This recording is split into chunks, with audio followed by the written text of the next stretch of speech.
Hi, brothers and sisters.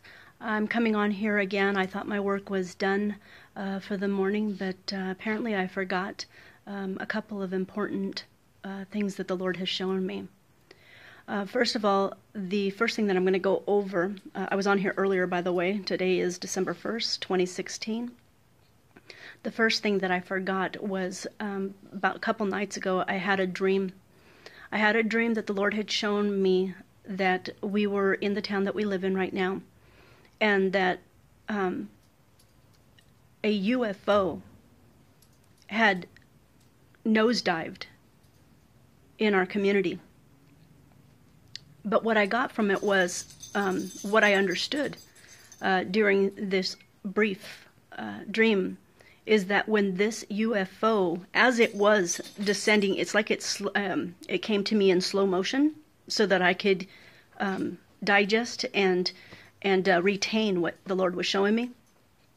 He had it to where it was focused on the UFO itself. It was a diamond shape. It had a green nose on it, if you can imagine. And that was the beak that plunged into the ground. As it nosedived and it hit, that's almost like when it went in slow motion. And what I seen was when it hit, the ground rippled before me, before my husband and I. We were in this restaurant, and the scenery changed. It was odd. It changed from two scenes that we were actually viewing this dream, this UFO crashing. But what I understood when he was showing me the UFO as it nosedived was that that knowing that we obtain when we receive a prophetic word or a prophetic dream, and it was that this UFO was manufactured. It was very much real in the sense of to the touch, in other words, if this will make you understand what I'm trying to portray here. It had physically crashed, yes. It wasn't a hologram, in other words. But it was manufactured in the sense that it was not a true, UFO. In other words, perhaps the elites have made and copied, whether it's through reverse engineering or whatever the case may be. But at that particular moment, I understood that it was a manufactured model, is what he's telling me right now. He's providing me the words. Manufactured model.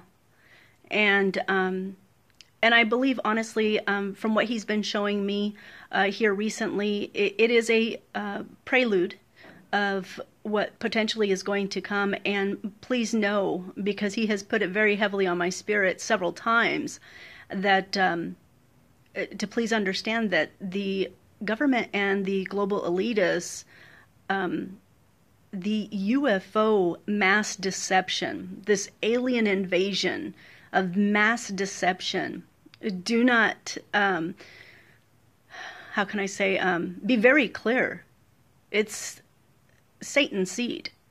Aliens are real, but they're Satan's seed. That is the enemy, the global elitist who bow down to him and give him glory any chance they get.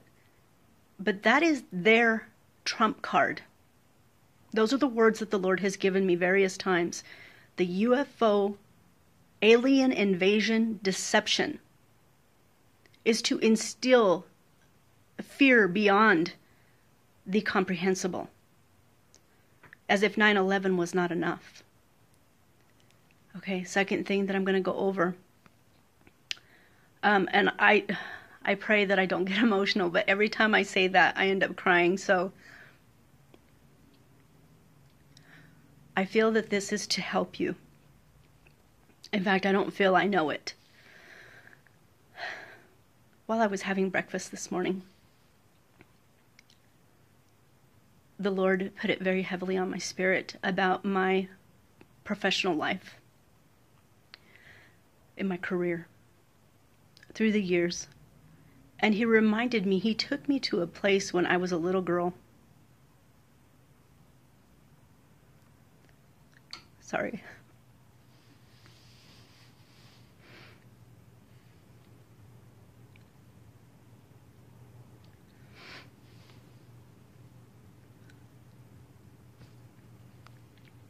the moment was very nostalgic because he was reminding me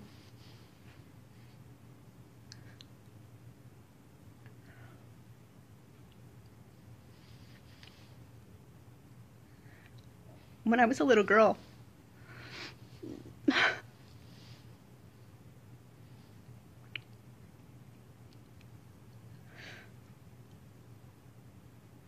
I used to want to be a nurse, and I wanted to be a reporter.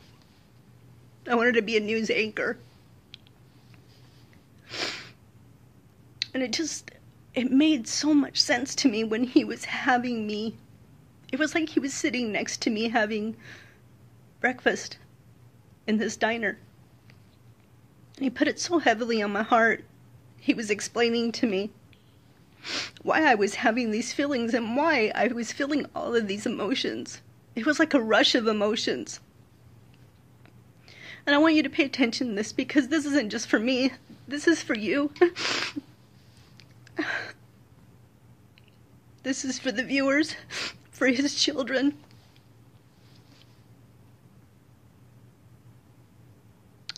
The reason I cry is because I understand it so well now.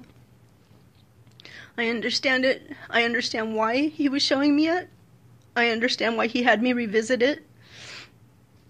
And it essentially is an explanation for all of you in your lives, in your profession.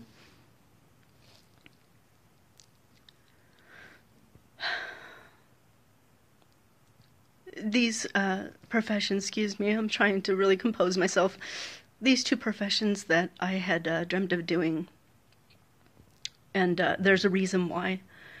The first one, as a child, I would envision myself. I would do a mock skit where I took the microphone away from the reporter because I didn't feel that they were telling the truth, that they weren't being honest. So I would pretend to take the mic away. And I always said, I'm going to be an honest to God reporter. And I meant it. I meant every word of what I just spoke. I wanted to bring out the truth. I didn't, because I knew all along that there would be major deceit, not even knowing half of what I know today. I wanted the truth to be exposed for his children.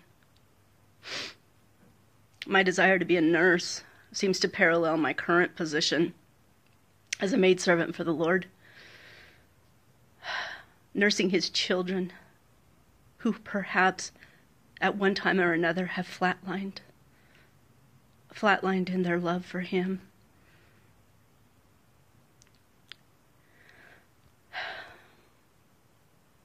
Only to revive them or be a part of assisting to revive them and restore their little hearts for him.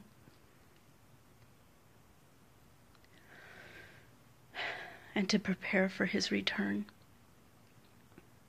He's just amazing.